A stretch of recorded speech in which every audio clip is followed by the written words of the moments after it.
이상호 기자는 오늘의 핫한 키워드 주사 아줌마. 예, 주사 아줌마. 이거를 제일 먼저 터트린. 제가 그랬더라고요. 네. 제일 먼저 터트린 장본인이 바로 이상호 기자. 저는 그 주사 아줌마라고는 안 했고요. 네. 야매 아줌마라고. 그래서 근데 얼마 전에 어쨌든 근데 이상호 기자가 제일 먼저 이거를 세상에 알린 사람으로 됐어요. 주사 아줌마에 대해 설명 좀 해주세요. 네, 보고 드리겠습니다. 사실은 최순실 씨한테 접근하려고 지도를 4년 전부터 했어요. 최순실 씨한테? 네. 잘 알아요? 전화번호도 좀 다 가지고 있고. 그 대포폰들. 나중에 특검에 가서 다 두고 왔어요. 아, 그래요? 리스트들. 진짜요? 네. 근데 이제 4년 전에 저희가 고발뉴스에서 그때 우리 정청래 형님이 많이 도와주셨는데 고발뉴스 막 시작할 때. 도와줬는데 도움은 안 됐잖아, 실제로. 아니요, 도움 많이 됐어요. 안 됐어. 출연료를 안 받았어요. 근데, 이제 4년 전에 저희가 최순실 일가의 숨겨진 부동산 3천억 원어치를 찾아냈잖아요. 네. 그리고 나서 대통령 선거가 이제 딱 보름 있다 됐는데 졌어. 그리고 이제, 이제 큰일 났다 생각을 하고 잠시 먹먹하게 있을 때 또 많이 와서 울어주고 도와주셨던 형님인데, 어쨌든 간에 이제 계속 최순실 쪽에 접근하면서 그 주변에 있는 아줌마들이랑 알게 됐어요. 아줌마들이랑. 이른바 측근들. 네. 근데, 팔선녀하고 관계 있어요? 제가 아는 분들은 그런 하이 레벨은 아니고, 네. 그냥 청담동에서 같이 사우나 다니고, 네. 노래방 다니는 아줌마들이 있어요. 때밀어주는, 서로. 아니, 때밀이 아주머니를 아주머니. 청하지. 때밀이 서로 아줌마를. 밀어주는.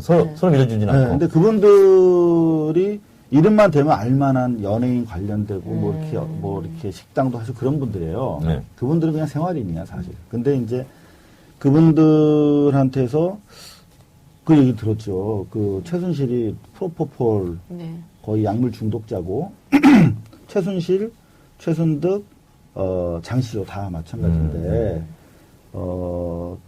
특히, 최순실은 자기가 그 약물 중독자이기 때문에, 약 없이는 하루도 못 산대요. 프로포폴은 어떤 효과가 있어요, 맞으면? 프로포폴은 우리가 일명 그 흰색으로 생겨가지고 우유 주사라고 부르잖아요. 우유 주사. 근데 옛날 이승현 씨 같은 분들이 맞았던 건데, 사실은 이렇게 중독성이 있어서 그렇지, 우리가 형 우리 위 내시경 할 때 네. 그거 맞잖아요. 그럼 금방 잠이 오고 아주 기분 좋게 깨어나는. 그러니까 우리 같이 필요한 사람들한테 사실은 그 좋다고 그래요. 예. 저도 중독성 때문에 저도 그런 내시경 할 때 그거 혹시 맞잖아요. 맞았냐고 물어봤어요. 네. 우리 집사님 또 병원에 있잖아. 네. 물어봤더니 여보 당신은 프로포폴을 안 맞고 다른 게 또 있대. 아. 우리 집사람 병원은 니자 뭘로 하여튼 까먹었는데 용어는 네. 저는 그거 맞았대요. 그 아마 좀 더 싼가 보다. 아니 그게 더 좋대. 그러니까 여하튼 유사한 목적으로 사용되는 네. 약물들이 많이 있어요. 그 중에서는 이제 향정신성도 있고 향정신성이 아닌 것도 있는데, 그 최순실 씨 주변인들이 그렇게 약물에 중독돼 있다는 사실을 알아서 기사를 썼어요. 근데 네. 그 결정적인 제보를 해준 분이 이제 특검에서 접촉을 하고 있는데 전화 안 받으시더라고요. 근데 전화번호 드렸어요. 그랬는데 전화를 안 받아서 여하튼 조만간 뭐 강제든 어떻게든 이제 그분 진술을 받으면 대단히 많이 밝혀질 거예요. 왜냐하면 그분이 저한테 했던 말씀이 최순실이 거래하는 의사들이 여러 명 있는데 규칙적으로 돌려가면서 청와대 들어가서 시술을 하는데 특히 매선침 시술을 주로 한다. 매선침. 그래서 이게 선을 여기다가 선 리프팅이라고 부르는 거예요. 네. 4월 10일. 그러니까 집어넣는 거예요? 네. 손을? 그러면 요 선을 수십 개 넣어. 그러면 이제 일부 구멍이 생기기도 하잖아요. 주사바늘이. 네. 네. 근데 여하튼 그게 녹으면서 콜라겐 성분이 뭐 나와서 이렇게 도톰해 보인다는 주장인데 그게 뭐 정설은 아니에요. 그러니까 실을 넣으면 그게 안에 들어가서 녹으면서. 녹으면서 콜라겐 성분이 나온대. 아. 네. 그게 이제 김영재 씨도 그런 선을 이렇게 실을 매설을 하는 건데, 네. 근데 그뿐만 아니라 그런 관련된 야매를 너무 좋아해서 야매를 자기도 지수를 받고 청와대도 권한다는 얘기를 하더라고요. 네. 근데 정확하게 저는 야매가 주사 아줌마인지는 몰랐어. 왜냐하면 제가 취재한 바에 따르면 최순실 씨나 최순득이나 장시호나 자기들이 주사기를 항상 핸드백에 가지고 다닌다고 그랬거든요. 그런데 주사 아줌마는 어떤 거요? 자기들이 직접 논다고 그래요. 주사 아줌마는 뭐냐면 주사를 놓는 사람이 네. 간호사, 네. 간호조무사잖아요. 네. 근데 프로포폴 이런 게 있으면 조금씩 다 이렇게 빼가지고 그렇지. 그걸로 가가지고 자기가 나주로 장사로 다니는 사람들이야. 이게 주사 아줌마래. 그렇죠. 그러니까 이게 야매고 불법인 거지. 그렇죠. 정확하게 의사 진단 처방 없이 자기들 여기서 조금 이렇게 프로포폴을 모아가지고 그 주사를 나주로 다니면서 돈 받는 거지. 그렇죠. 그러니까 프로포폴만이 아니라 네, 다른 이를테면은 최순실 같은 경우에 제가 취재해 보니까 지금 언론에 나온 병원 말고 3군데가 더 있어요. 저희가 다 가봤어요. 근데 그 병원들이 개인 병원들인데 다 약물을 주로 많이 권하는 그런 병원들이거든요. 근데 저희 취재진한테도 프로포폴 맞을래 이런 얘기를 하더라고요. 저희가 다 자료가 있는데 그런 곳에서 매일 이렇게 약물을 쇼핑하는 거야. 그래서 자기들이 쓰고 이제 그런 방금 말씀하신 것처럼 주사 아줌마들한테도 넘겨주면 이쪽에 넘기겠지. 주사해 달라 뭐 이렇게 하는 거지. 그러니까 우리 집사람이 네. 병원 약사예요. 그러니까 약국장이기 때문에 약국장. 약국장인데 그 종합병원이죠, 종합병원. 근데 거기 종합병원. 보면 마약 있잖아. 네. 수술할 때 뭐 할 때 마약도 필요하거든. 그쵸. 그러면 마약 관리를 철저하게 하지 않으면 형사처벌 받아요. 그럼요. 그러니까 프로포폴 이런 것도 들어온 것만큼 또 쓴 만큼 정확하게 재고량이 나오고 이거에 대해서는 관리가 철저한 거야. 근데 이거를 빼내가는 거니까 이건 엄청난 그 자체가 불법인 거죠. 그러네요. 그럼요. 누구한테 얼마를 쓰고 얼마가 남았는지를 그날 다 기록해야 되거든요. 예. 근데 지금 그렇게 안 됐다는 거 아니야. 근데 최순실이 그러면 그런 프로포폴을 불법적인 방법으로 막고 있다 하는 것을 기사를 쓴 거예요? 그래서 약물 중독이라고 썼죠. 근데 거기에 대해서 뭐 고소고발 안 들어왔어요? 아직 안 들어왔어요. 아직 안 들어왔어요? 그럼 맞다는 얘기네? 못 봤을 수도 있죠. 이번에도 특검에 2번을 들어가서 제가 네. 그동안 우리 특검에서 보도한 거랑 그 다음에 자료 이런 거 다 넘겨드렸는데 아니 이런 걸 보도했어요? 네. 막 되게 놀라시더라고요. 잘 안 보니까 뭐 그럴 수 있겠죠. 자, 그래서 그 최순실 그 프로포폴 네. 중독이다. 이게 이제 성과가 하나 있었죠. 네. 그 다음에 김기춘한테는 왜 고소당했어요? 김기춘. 오늘 김기춘 말씀드릴 게 몇 개 있는데 그거 다 네. 위험해서 같이 걸리는 거지, 소송 뭐. 나는 그래요? 가만히 있을 거야. 저도 듣기만 해요.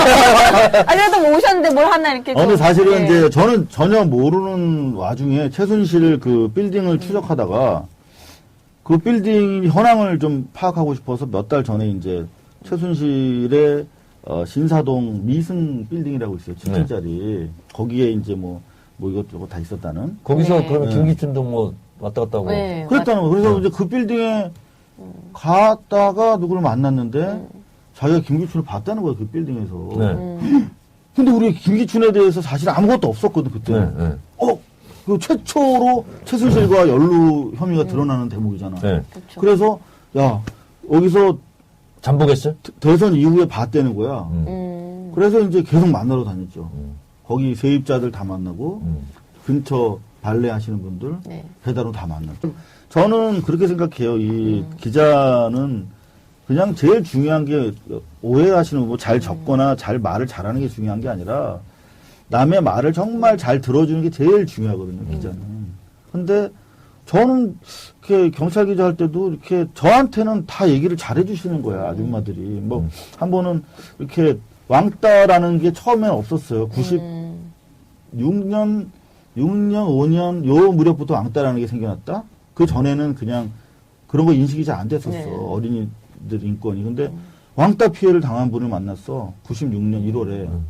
근데 그냥 다른 기자들은 그냥 지나가더라고. 근데 이렇게 얘기를 하다 보니까 뭐 나도 울고 아줌마도 울고 그 아줌마가 하나하나 말씀을 꺼내기 시작하는데 그때부터 이게 다 기사인 거야.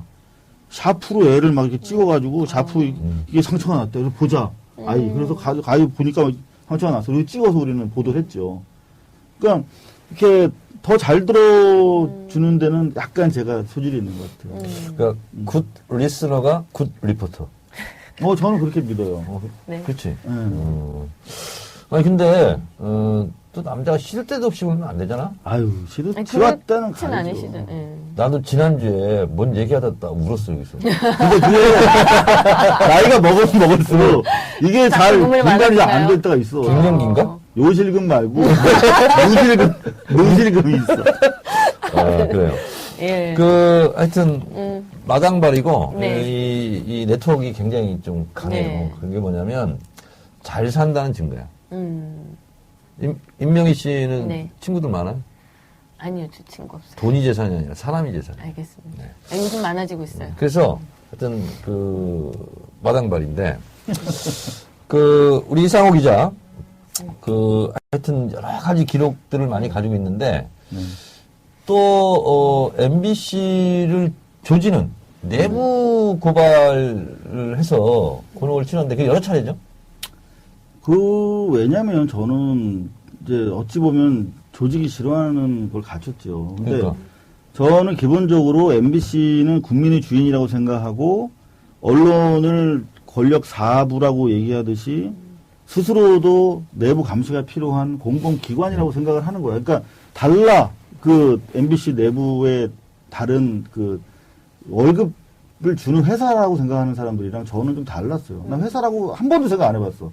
나올 때까지. 그냥 MBC는 국민의 방송이고 공공기관이야. 감시가 필요한. 그러니까 저랑 컨셉이 다르죠. 그래서 내부 고발 한 4번, 5번 했어요. 한 번은 취재하다가. MBC도 취재 대상인 거지. 그럼요. 그렇죠. 그러니까 MBC 내부의 문제가 대부분 밖이랑 연관이 돼 있어요. 권력기관이기 때문에. 그래서 당연히 했죠. 그러니까 이를테면 협찬 비리 같은 거 있어. 드라마, 무슨 사과꽃 향기인가 그런 게 있었는데, 김혜수 씨 나오는. 협찬금을 2억인가, 4억인가를 받고 2억만 받은 걸로 해서 내부 비자금을 만든 거야. 제보했다가 그 광고 부장이가 다 잘리고, 저 막 죽인다고 맨날 연락 왔었어요. 그게 있었고, 그 다음에 옛날 PRB. 연예인들한테 막 성상납이랑 네네. 돈산납 받고 막 출연시켜주는 거야. 근데 저 SBS, MBC, KBS 똑같이 취재를 해서 보도를 했는데, 그때 46명가 구속되면서 이 연예계 대부들이 다 들어가서 MBC PD들만 푼 거야. 우리가 보도했다고. 그래서 우리 예능국장이랑 예능부장이랑 차장 3명이 구속됐어요. 그러니까 저 회사 안에 엘리베이터를 탈 수가 없는 거야. 다 PD들인데. 그랬던 적도 있고, 그 다음에 최근에 해직된 게 이제 그거였죠. 지난 대선은 정말 여러모로 형편없는 엉터리 대선이었다고 생각하는데, 댓글 부대는 물론이고, 정말, 저는 총체적인 부정선거라고 생각을 하는데, 그 앞서서 언론이, MBC가 말도 안 되는 그 미친 광풍, NLL 파문이 있었잖아요. 그렇지. 네. 아무것도 아닌 걸로 나타났잖아. 근데 그 NLL 관련해서 김정은이를 인터뷰한다는 설이 나돌았죠. 그때 형님한테 전화했었잖아. 그렇지. 형님 정보위도 있었잖아. 그렇지. 그래서 형님한테 도움 받고 해서 알아보니까 실제로 인터뷰가 진행되고 있다는 거야. 그래서 그거를 내부 고발했다가 잘렸잖아요. 근데 실제 나중에 확인해 보니까 인터뷰를 했어. 실제로 추진한 것뿐만 아니라 선거 당일날 했는데 뭔 때문에 한 거지? 문재인에 대해서 물어보니까 김정남이 그건 자기 모른다 그랬다는 거야. 그러니까 문재인을 공격할 내용이 없으니까 아예 보고도 안 하고 기사도 안 써버린 거야. 나쁜 놈들. 이거는 정말 민주화가 다시 되면 반드시 MBC의 부정선거 개입 인터뷰 사건. 내가 제소서 해야 돼. 내가 집권한 이후에 그러면 방송 정화위원회 위원장을 시켜줄게. 좌파 문화예술인 척결 그 문건도 이상호 기자가 단독 특종 야. 했었죠. 많이 하셨네요. 그거를 대선을 앞둔 여름이었어요. 그러니까 그때 당시에는 아예 청와대에서 만든 문건을 우리가 입수했잖아요. 그러니까. 청와대 정책기획실인가? 네. 정책. 좌파 문화예술인 척결. 문화결 권력 균형화 전략이라고 하는 전체 바운더리 안에서 이제 각 영화계 무슨 뭐 해서 이거를 어떻게 자금줄을 조이고 어떻게 인적 청산을 할 것이며 그 과정에서 국정원과 경찰을 어떻게 활용하고 그 다음에 조선일보를 비롯한 여당지들을 통해서 어떻게 아젠다를 만들어 나가고 하는 풀 프로세스 계획이 있는 거예요. 청와대에서 만든 게. 그래서 그때 정청래 의원께서 앞장서서 사실 그때 특위에 있으셨잖아요. 근데 좀 아쉬운 거는 그때 워낙 언론 지형이 안 좋을 때고 SNS 환경도 안 좋으니까 그러니까. 저희가 그때 고발뉴스에서 사실 정청래 의원님이랑 막 발버둥을 쳐봤는데 그렇게 메인 아젠다가 되지 그러니까 이상호 기자가 고발뉴스를 통해서 일본을 때렸고 단독 특종으로 그리고 제가 국회 본회의장에서 그걸 흔들었어요. 네. 19대 국회 초반전에. 그래서 지금 같으면 얼마나 완전 이슈가 됐겠어요. 그날 일면 톱이지. 근데 살짝 한 줄. 아, 그래요? 내가 이거 흔들었거든. 그리고 대형 스크린에 다 띄웠거든. 네. 이게 청와대 문건이다.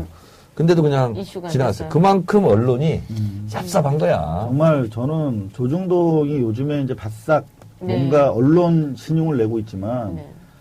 절대 여러분들 믿으시면 안 된다고 생각해요. 없어져야 민주정편 돼요. TV 같은 것도 그냥 집권 전까지만 하지 말고 계속 어떤 식으로든 발전할 수 있도록 토대를 여러분들이 함께 만들어줬으면 좋겠어요. 대한 매체 감 그래서 마치도 정말 내가 필요해요. 네. TV조선에서 섭외가 있었잖아. TV조선 계속 하겠다고. 왔었지. 네. 근데 안 한다고. 왜냐면 난 요즘 찬성 나가라는 사람도 절반이 되더라고. 이제는 그렇죠. 이제는 그리고 나가지 말라는 사람 절반인데 난 둘 다 맞다고 생각해. 근데 내가 내키지가 않아. 억만금을 쳐도. 내키지 않으면 하지 말아야지. 예. 우리는 가슴이 시켜야 하잖아. 그럼요. 그렇죠. 자, 여러분. 형님 뭐 출연시켜서 보험 들려고 하는 거 누가 몰라. 그거 다 알죠. 그치. 예. 그리고 너무 실제로 얍삽해요. 나를 통해서 돈도 벌려고 했던 것 같아. 돈 되지. 광고. 예. 돈 그러니까 되지. 돈이 된다고 생각해서 하는 거지. 그래서 이상호 기자랑 같이 나가게 해달라 그럴까? 아니, 사실 종편에서 계속 연락 와요, 저도. 근데 나가실 생각이 없는 거세요? 싫다고 그랬어요. 그냥 고발 뉴스. 아름아름으로 오니까 좀 싸가지 없게 그렇게 얘기할 수는 없고 그냥 취재에 전념하고 싶습니다. 근데 속으로는 자, 여러분, 오늘 1부, 이제 마칠 시간이 다 돼가고 있는데요. 녹으면서 콜라겐 성분이 나온대. 아. 네. 그게 이제 김영재 씨도 그런 선을 이렇게 시를 매설하는 건데. 네. 근데 그뿐만 아니라 그런 관련된 야매를 너무 좋아해서 야매를 자기도 지수를 받고 청와대도 권한다는 얘기를 하더라고요. 네. 근데 정확하게 저는 야매가, 주사 아줌마인지는 몰랐어. 왜냐면 제가 취재한 바에 따르면 최순실 씨나 최순득이나 장시호나 자기들이 주사기를 항상 핸드백에 가지고 다닌다고 그랬거든요. 그런데 주사 아줌마는 어떤 거요? 주사 자기들이 직접 논다고 그래요. 주사 아줌마는 뭐냐면 주사를 놓는 사람이 네. 간호사, 네. 간호조무사잖아요. 네. 근데 프로포폴 이런 게 있으면 조금씩 다 이렇게 빼가지고 그렇지. 그걸로 가가지고 자기가 놔주러 장사로 다니는 사람들이야. 이게 주사 아줌마래. 그렇죠. 그러니까 이게 야매고 불법인 거지. 그렇죠. 정확하게 의사 진단 처방 없이 자기들 여기서 조금 이렇게 프로포폴을 모아가지고 그 주사를 놔주러 다니면서 돈 받는 거지. 그렇죠. 그러니까 프로포폴만이 아니라 네, 다른 이를테면은 최순실 같은 경우에 부동산 3천억 원어치를 찾아냈잖아요. 네. 그리고 나서 대통령 선거가 이제 딱 보름 있다 됐는데 졌어. 그리고 이제 이제 큰일 났다 생각을 하고 잠시 먹먹하게 있을 때 또 많이 와서 울어주고 도와주셨던 형님인데 어쨌든 간에 이제 계속 최순실 쪽에 접근하면서 그 주변에 있는 아줌마들이랑 알게 됐어요. 아줌마들이랑. 이른바 측근들. 네. 근데 팔선녀하고 관계 있어요? 제가 아는 분들은 그런 하이 레벨은 아니고 네. 그냥 청담동에서 같이 사우나 다니고 네. 노래방 다니는 아줌마들이 있어요. 때밀어주는 서로. 아니 때밀이 아주머니를 아주머니. 청하지. 때밀이 서로 아줌마를 밀어주나요? 서로 밀어주진 네, 않고. 근데 그분들이 이름만 되면 알만한 연예인 관련되고 뭐 이렇게 식당도 하시고 그런 분들이에요. 네. 그분들은 그냥 생활인이야 사실. 근데 이제 그분들한테서 그 얘기 들었죠. 그 최순실이 프로포폴 네. 거의 약물 중독자고 최순실 이상호 기자는 오늘의 핫한 키워드 주사 아줌마 예, 주사 아줌마. 이거를 제일 먼저 터트린. 제가 그랬더라고요. 네. 제일 먼저 터트린 장본인이 바로 이상호 기자. 저는 그 주사 아줌마라고는 안 했고요. 네. 야매 아줌마라고. 그런데 얼마 전에 어쨌든 근데 이상호 기자가 제일 먼저 이거를 세상에 알린 사람으로 됐어요. 주사 아줌마에 대해 설명 좀 해주세요. 네, 보고 드리겠습니다. 사실은 최순실 씨한테 접근하려고 지도를 4년 전부터 했어요. 최순실 씨한테? 네. 잘 알아요? 전화번호도 좀 다 가지고 있고. 그 대포폰들. 그중에 특검에 가서 다 주고 왔어요. 그래요? 대포폰 리스트들. 진짜요? 네. 근데 이제 4년 전에 저희가 고발뉴스에서 그때 우리 정청래 형님이 많이 도와주셨는데 고발뉴스 막 시작할 때. 도와줬는데 도움은 안 됐잖아, 실제로. 아니요, 도움 많이 됐어요. 안 됐어. 출연료를 안 받는 근데 이제 4년 전에 저희가 최순실 일가에 숨겨진도 있고 향정신성이 아닌 것도 있는데 그 최순실 씨 주변인들이 그렇게 약물에 중독돼 있다는 사실을 알아서 기사를 썼어요. 근데 네. 그 결정적인 제보를 해준 분이 이제 특검에서 접촉을 하고 있는데 전화 안 받으시더라고요. 근데 전화번호 드렸어요. 그랬는데 전화를 안 받아서 여하튼 조만간 뭐 강제든 어떻게든 이제 그분 진술을 받으면 대단히 많이 밝혀질 거예요. 왜냐하면 그분이 저한테 했던 말씀이 최순실이 거래하는 의사들이 여러 명 있는데 규칙적으로 돌려가면서 청와대 들어가서 시술을 하는데 특히 매선침 시술을 주로 한다. 매선침. 그래서 이게 선을 여기다가 선 리프팅이라고 부르는 거예요. 네. 4월 16일. 그러니까 집어넣는 거예요? 네. 선을? 그러면 요 선을 수십 개 넣어. 그러면 이제 일부 구멍이 생기기도 하잖아요. 주사 바늘이. 네. 네. 근데 여하튼 그게 녹으면서 콜라겐 성분이 뭐 나와서 이렇게 도톰해 보인다는 주장인데 그게 뭐 정설은 아니에요. 그러니까 실을 넣으면 그게 안에 들어가서 팽창하면서 녹으면서. 최순득, 장시호 다 마찬가지인데 특히 최순실은 자기가 그 약물 중독자이기 때문에 약 없이는 하루도 못 산대요. 프로포폴은 어떤 효과가 있어요, 맞으면? 프로포폴은 우리가 일명 그 흰색으로 생겨가지고 우유 주사라고 부르잖아요. 우유 주사. 근데 옛날 이승현 씨 같은 분들이 맞았던 건데 사실은 이렇게 중독성이 있어서 그렇지 우리가 그 형 우리 위 내시경 할 때 네. 그거 맞잖아요. 그럼 금방 잠이 오고 아주 기분 좋게 깨어나는. 그러니까 우리 같이 필요한 사람들한테 사실은 그 좋다고 그래요. 예. 저도 중독성 때문에 저도 그런 내시경 할 때 그거 혹시 맞잖아요. 맞았냐고 물어봤어요. 네. 우리 집사님 또 병원에 있잖아. 네. 물어봤더니 여보 당신은 프로포폴을 안 맞고 다른 게 또 있대. 아. 우리 집사람 병원은 니자 뭘로 하여튼 까먹었는데 용어는 네. 저는 그거 맞았대요. 그 아마 좀 더 싼가 보다. 아니 그게 더 좋대. 그러니까 여하튼 유사한 목적으로 사용되는 네. 약물들이 많이 있어요. 그 중에서 이제 항정신성